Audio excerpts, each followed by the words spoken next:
Bonjour à tous. Ce premier jour du mois de novembre marque la fin des journées portes ouvertes des institutions de la République. Pendant 2 jours, les populations ont pris d'assaut les couloirs du Sofitel Hôtel Ivoire d'Abidjan. Elles ont fait connaissance avec ces organes qui concourent à la marche de la nation.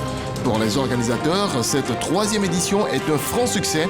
Plus de 4000 personnes ont visité les différents stands. Les chrétiens de Côte d'Ivoire, à l'instar de ceux du monde, célèbrent ce vendredi 1er novembre 2024 la fête de la Toussaint, occasion pour les fidèles d'honorer la vie de ceux qui ont été vivants et lumineux témoins du Christ. Cette commémoration est une invite pour les fidèles à la vocation universelle, à la sainteté. Dans ce journal, nous irons dans quelques lieux de culte. Et puis, c'est un événement majeur pour l'industrie sucrière ivoirienne. La pose de la première pierre de la distillerie Sucaf CI à Ferkessédougou et le lancement de la campagne 2024 de récolte de la canne à sucre. Bonjour à tous. Tout d'abord, ce vendredi 1er novembre 2024, le président de la République, Alassane Ouattara, a quitté Abidjan pour un séjour en France.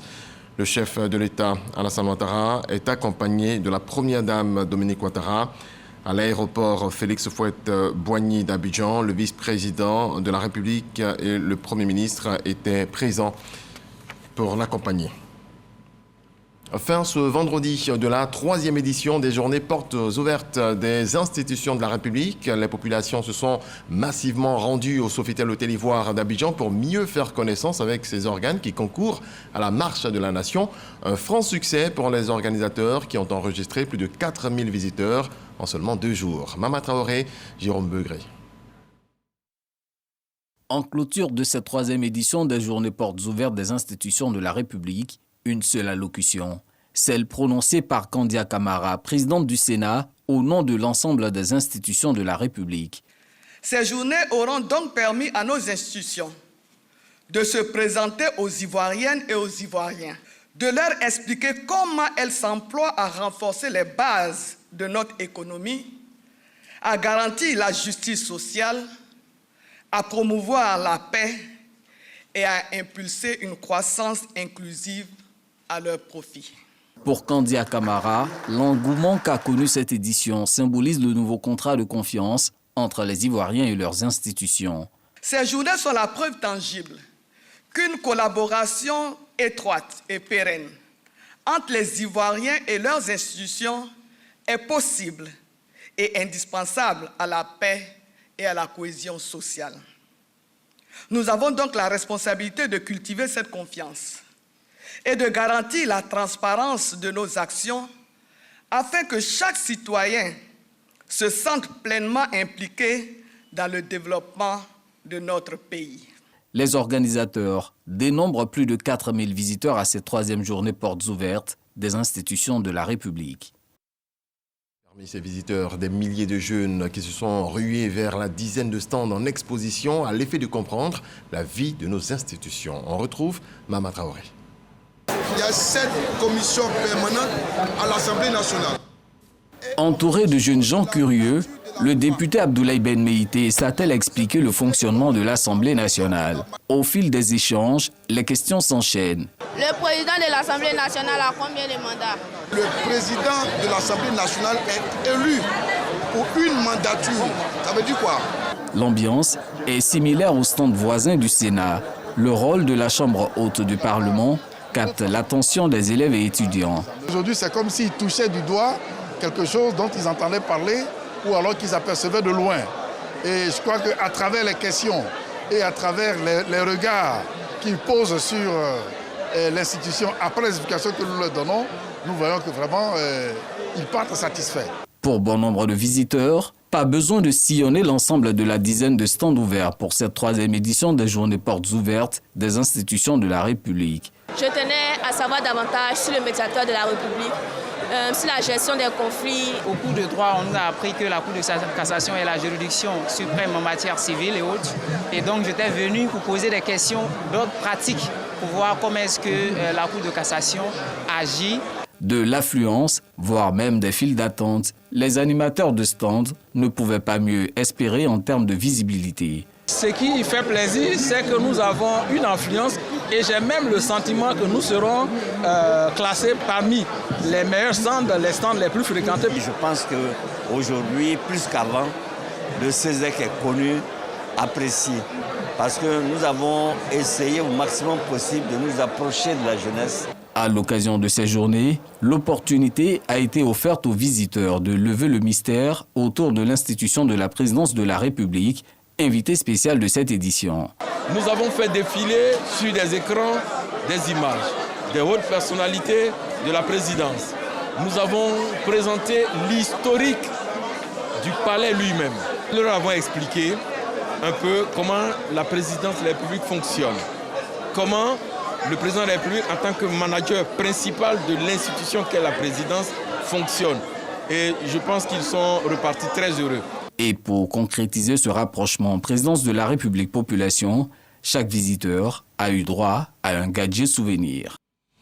On se rend à la primature et cette audience que le Premier ministre Robert Begré-Mambé a accordée ce jeudi à une délégation de l'Ordre des avocats de Côte d'Ivoire, conduite par le bâtonnier Florence Louan-Messan, venu lui porter formellement l'invitation aux festivités des 65 ans de cette structure.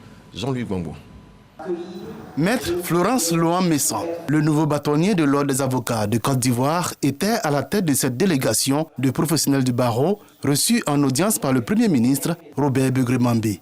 L'objectif de cette visite était d'adresser une invitation au chef du gouvernement pour les festivités marquant les 65 ans de l'institution, mais également d'aborder les attentes principales de l'Ordre des avocats. Nous avons rencontré le Premier ministre pour l'inviter de façon formelle aux festivités des 65 ans du barreau de Côte d'Ivoire qui se dérouleront du 2 au 9 novembre 2024 à Abidjan. Le Premier ministre s'est montré particulièrement sensible à cette invitation et profitant de celle-ci, nous lui avons exposé l'ensemble des préoccupations du barreau de Côte d'Ivoire. Il y a prêté une oreille attentive et nous a promis une nouvelle rencontre pour que nous puissions débattre de toutes les questions que nous lui avons soumises. Le bâtonnier Louan-Messan a souligné l'enjeu qui anime aujourd'hui la profession d'avocat, notamment en termes de siège pour l'institution, de formation, d'éthique et d'accès à la justice pour tous. À travers ces échanges, le gouvernement réaffirme ainsi son soutien au barreau de Côte d'Ivoire, engagé dans la modernisation et la formation continue de ses membres. La fête de la Toussaint au chapitre religion, une fête célébrée le 1er novembre, célébration qui honore les saints et les martyrs connus et inconnus. Ce matin, les fidèles se sont retrouvés dans les différents lieux de culte. Jean-Marc Djadji. Messes et prières ont animé cette célébration de la Toussaint. Dans différentes paroisses du district d'Abidjan, les fidèles chrétiens ont honoré tous les saints, connus ou inconnus, dans le respect de la liturgie. À la paroisse Notre-Dame de la Tendresse de la Riviera Golf à Cocody, la communauté commémore ces personnes sanctifiées par l'exercice de la charité, l'accueil de la miséricorde et le don de la grâce divine. C'est une occasion pour nous d'être en contact direct avec notre Seigneur et surtout de demander aux saints de prier pour nous et d'intercéder auprès de notre Dieu. La fête de la Toussaint est d'abord une célébration dans l'Église qui nous rappelle toutes les dimensions de l'Église, l'Église des vivants et l'Église triomphante de ceux qui sont dans la gloire de Dieu.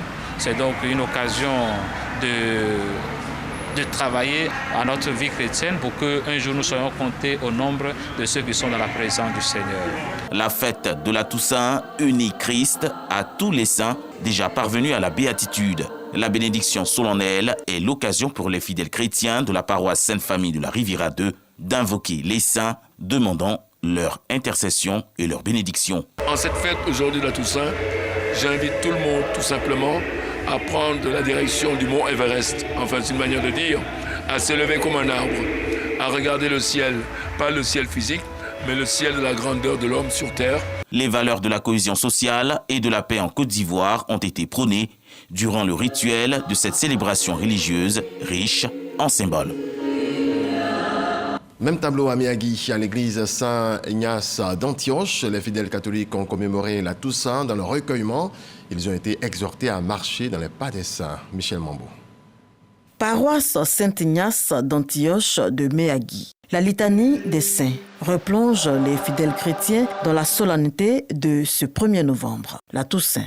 La messe est dite en l'honneur des saints connus et inconnus. Venus plus nombreux que d'ordinaire à cette commémoration, les fidèles chrétiens ont été appelés au cours de cette homélie à être des modèles et à cultiver les valeurs de paix et d'amour du prochain. À ce jour, l'Église enseigne donc de vivre la joie, les béatitudes.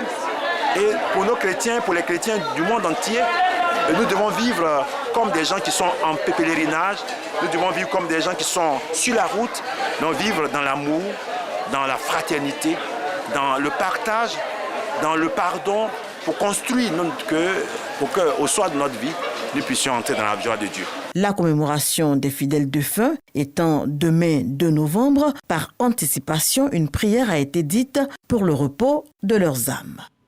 Et pour le repos de l'âme des défunts, les fidèles se rendent dans les cimetières pour déposer des bougies, gerbes de fleurs et formuler des prières. Rendons-nous au cimetière du village de Blocos avec Amidi Arasuba et Kinibois. 1er novembre, l'Église catholique célèbre la Toussaint. Plusieurs profitent de ce jour férié pour se recueillir sur la tombe de leurs défunts. En cette circonstance, des prières, bougies et gerbes de fleurs y sont exposées. Au cimetière du village de Blocos, Didier Akou est venu prier pour le repos de l'âme de son père et de son petit frère, Angelo Douba. C'est toujours difficile d'accepter le départ des êtres qui vous est cher, mais c'est la vie, on ne peut rien faire avec. J'ai demandé à Dieu d'accepter les âmes et qu'ils soient toujours près d'eux. Non loin de là, la petite Nelly et sa famille sont en pleine prière. Ils intercèdent auprès de Dieu pour son grand-père. Je suis venue saluer mon grand-père. Que Dieu protège mon grand-père. Ici, repose à jamais le père, la mère, le frère aîné et les 2 sœurs de Vianney Chou. Vraiment, c'est vrai, ils ne sont pas sur la terre maintenant avec nous, mais on pense toujours à eux. Et nous leur demandons aussi, parce qu'ils sont alliés, qu'ils nous donnent aussi assez de force. Le révérend père Joseph Adomo Mobio, curé de la paroisse Saint-Pierre de Blocos, donne le sens de cette célébration et formule des prières pour la Côte d'Ivoire. Le 1er novembre, c'est l'église militante Les Vivants qui remercie Dieu de savoir que certains de leurs enfants sont dans la félicité céleste. Ils ont cherché donc Dieu avec droiture. Et étant dans cette communion des saints, dans la gloire du ciel, l'Église glorifie le Seigneur pour cette merveille et invite ces enfants que nous sommes à imiter aussi nos ancêtres dans la foi. Que Dieu vraiment ait pitié de nous dans notre marche à sa suite, qu'il ait pitié de notre Côte d'Ivoire. Cette fête de tous les saints est une occasion pour les vivants d'honorer la mémoire de leurs disparus. Des pèlerins ivoiriens sont en Turquie. Ils viennent de boucler le circuit des 7 églises de l'Apocalypse. Un passage qui concourt à raffermir leur foi. C'est ce que nous apprennent nos envoyés spéciaux en Turquie, Léon Brou et Diamasso. Voici ce qui reste de la 7e église de l'Apocalypse, la Odyssée, la marque du mélange des eaux chaudes des roches volcaniques et celles froides des fleuves. Une tiédeur, signe du manque de repères et d'engagement spirituel chez les chrétiens, décrié par l'apôtre Jean dans sa dernière lettre à l'église de Dieu. Ici, souvenir, exhortation et prière pour l'engagement des pèlerins. Ici, Dieu nous interpelle qu'on doit vivre pleinement notre vie en Christ. On doit vivre notre personnalité, on doit démontrer notre foi à tout moment. Tous ces sites qui ont été énoncés dans la Bible ont existé réellement. Et donc pour nous, ça nous permet de fortifier notre foi et puis aller plus loin avec notre Seigneur Jésus-Christ. Nous devons vivre la chose chrétienne en plein temps. Nous devons être impliqués, imprégnés vraiment dans la parole de Dieu. À l'ancienne synagogue de Sade, encore des souvenirs de l'Évangile. Également des interrogations des pèlerins. Qu'est-ce que Dieu me reproche?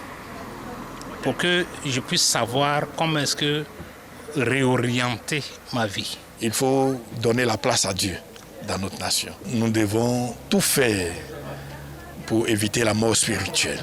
Autre vestige, celui de l'église de Thyatire, siège de Jézabel, symbole du mal ou du péché dans l'évangile de Jean. J'ai prié pour la jeunesse de mon pays, la jeunesse de ma région, de mon village. À Philadelphie, il ne reste plus que les piliers de cette église, l'unique des 7 de l'Apocalypse qui honore la parole et la foi chrétienne selon Dieu. Une source de bénédiction pour les pèlerins. Je peux être celle dont le Seigneur parle, à qui il ne reproche rien. Je veux demander aujourd'hui la grâce de Dieu pour pouvoir atteindre ce résultat-là. Ces 49 fidèles des églises évangéliques, méthodistes et révélés, un contingent de pèlerins pris en compte par la Direction générale des cultes et son partenaire si on voyage pour le compte de l'État de Côte d'Ivoire au titre de Turquie 2024. Un autre titre que nous développons maintenant, c'est un événement majeur pour l'industrie sucrière ivoirienne, la pose de la première pierre de la distillerie Sucaf CI à Firkessedougou et le lancement de la campagne 2024 de récolte de la canne à sucre, une double cérémonie présidée par le ministre d'État, Kobena Kwasi Adjoumani, qui marque un tournant pour la filière sucrière en Côte d'Ivoire. On voit cela avec Kader Sogodogo. Le ministre d'État, ministre de l'Agriculture, du Développement rural et des productions vivrières, Kobena Kwasi Adjoumani, mettant le feu dans une parcelle de canne à sucre à Firkessedougou. La mise à feu symbolise le début de la récolte pour la campagne 2024-2025. L'année dernière, la production a atteint les 1 300 000 tonnes. Et cette année, la vision est de faire plus. Cette cérémonie de mise à feu intègre la pose de la première pierre d'une distillerie d'alcool alimentaire sur le site de la Sucaf. Sa superficie est de 2,3 hectares, un investissement de 18 milliards de francs CFA.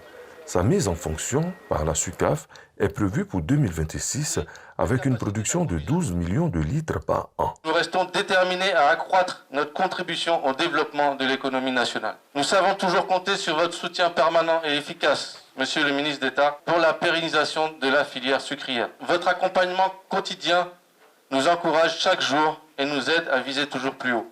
Pour le ministre d'État, Kobena Kwasi Adjoumani, les perspectives d'emploi, la lutte contre le chômage sont réelles en Côte d'Ivoire. L'État de Côte d'Ivoire vous fait confiance. Les mesures que nous avons prises pour permettre à Sucaf d'améliorer ses revenus, mais toutes ces mesures-là le sont parce que le président Alassane Ouattara l'a voulu.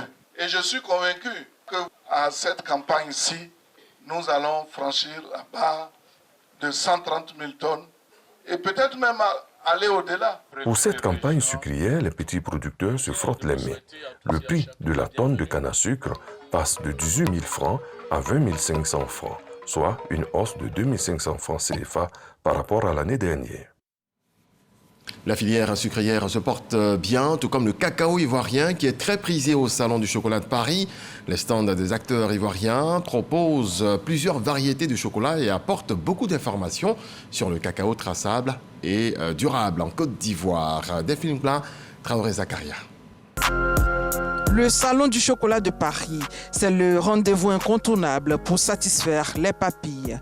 Pour cette 29e édition gourmande, le Conseil Café Cacao a mis les petits plats dans les grands. La coopérative Sympa qui est représentée, Naka Café. Vous avez un jeune artisan chocolatier, Louise Gossou, qui travaille le cacao de Côte d'Ivoire à la façon belge. Vous avez l'impression de manger des chocolats belges. Nous accueillons les visiteurs avec un visuel qui indique que nous sommes premier producteur mondial de cacao. Évidemment, tout le monde aura reconnu notre emblème national, l'éléphant de Côte d'Ivoire.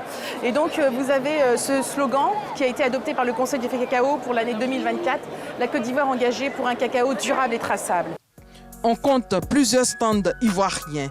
Il y a des stands locaux qui ont été pris en charge par le Conseil Café Cacao. Cette année, on a une partie qui est avec le Conseil Café Cacao. Nous avons eu beaucoup de traders qu'on a discuté avec. On a fait beaucoup de B2B aussi. C'est une coopérative qui fait du chocolat, du café et aussi du beurre de cacao. À leur côté, une dizaine d'artisans transformateurs et de sociétés coopératives qui ont pris leur envol depuis quelques éditions. Ma spécialité, c'est du chocolat made in Côte d'Ivoire. On a les saveurs tropicales. Et la deuxième particularité, c'est que je fais un chocolat d'exception par rapport au pH, à la traçabilité et à la durabilité du cacao. Le café et le cacao sont un élément du tourisme de la Côte d'Ivoire. Donc on invite les gens à venir visiter la Côte d'Ivoire. C'est une fierté pour nous d'être là, une passion et un rêve qui se réalise parce qu'on peut montrer notre savoir-faire en tant que jeunes Ivoiriens qu'on est sur toute la chaîne de valeur de cacao. C'est avec le conseil qu'on a fait notre premier salon. On est venu en 2021 et c'est très bien. Et du coup, ça nous a ouvert la porte encore à d'autres salons. 2 niveaux au Salon de chocolat de Paris. Le premier pour les pays producteurs et le deuxième pour les professionnels de la transformation et les artisans chocolatiers.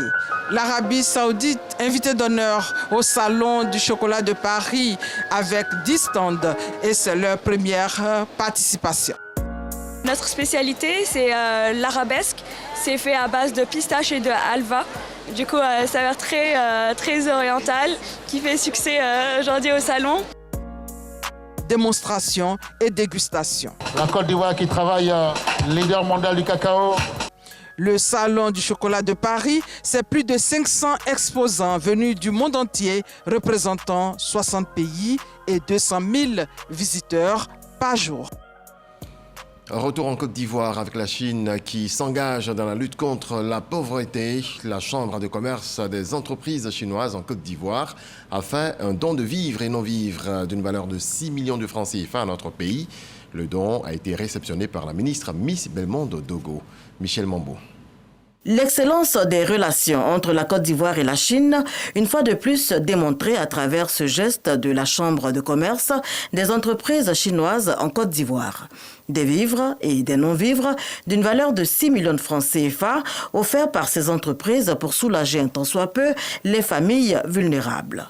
Nous voulons contribuer à la lutte contre la pauvreté avec tous nos efforts là, ici. Des 40 années ici, nous sommes installés avec les différentes entreprises chinoises ici en Côte d'Ivoire. On espère remplir toutes nos responsabilités sociales ici en Côte d'Ivoire. Une contribution aux actions d'entraide et de solidarité entreprises par le gouvernement ivoirien. La ministre de la Cohésion nationale, de la solidarité et de la lutte contre la pauvreté, Miss Belmondo Dogo, encourage l'initiative. En offrant ces vivres et ces non-vivres, vous ne donnez pas seulement des biens matériels.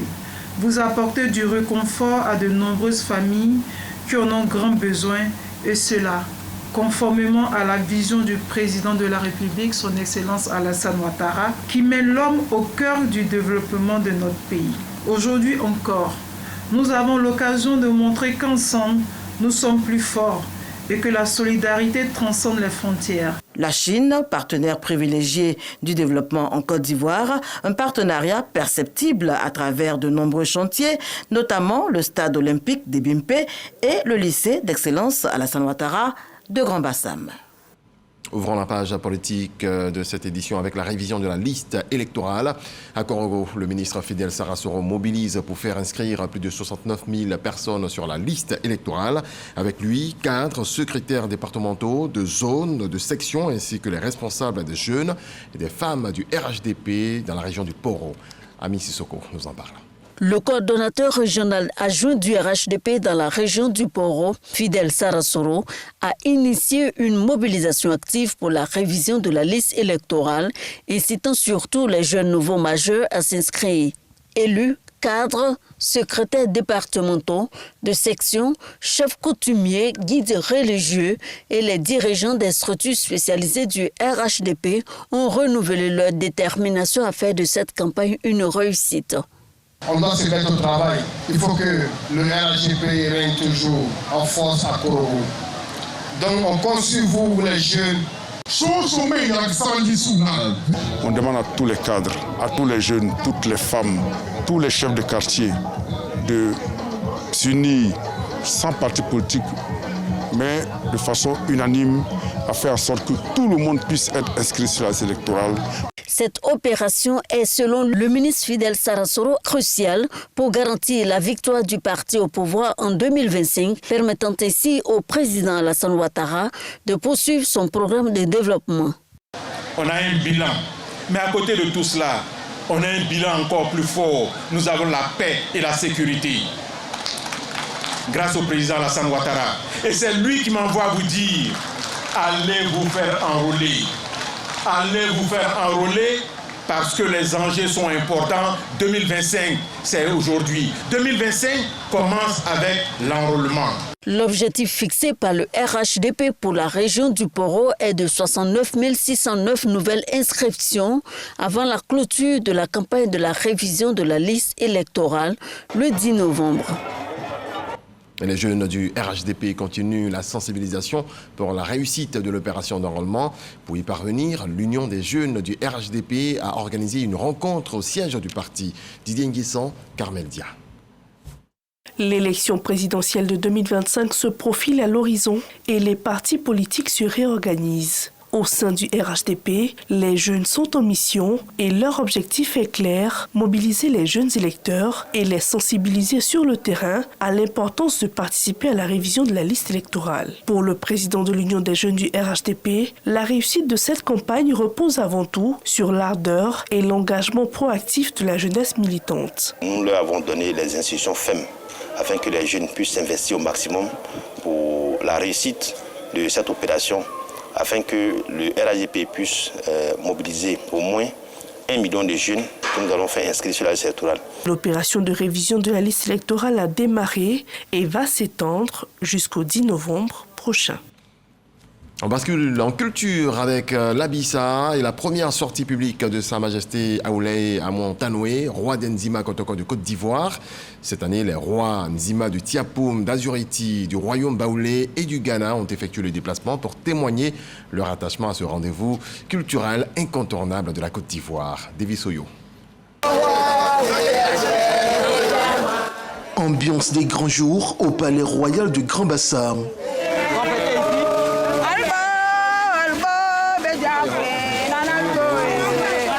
Le roi d'Enzima Kotoko du Côte d'Ivoire, Aouleye Amon Tanoé, effectue sa première sortie officielle à la place Abissa. C'est le lieu pour le monarque de communier avec son peuple.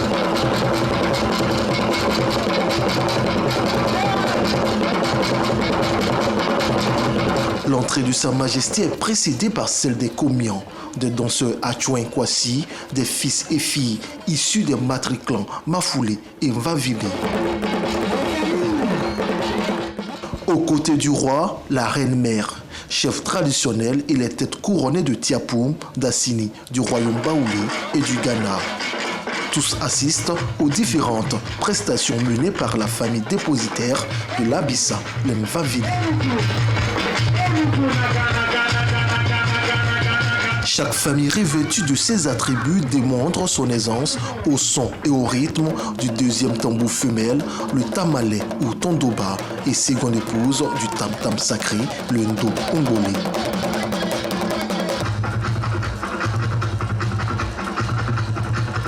Autre attraction, la critique sociale, formulée à travers la poésie chantée. Elle est exécutée par des poètes, chansonniers, porte-parole du peuple, sous la conduite des maîtres de la parole, appelés Ezomanli.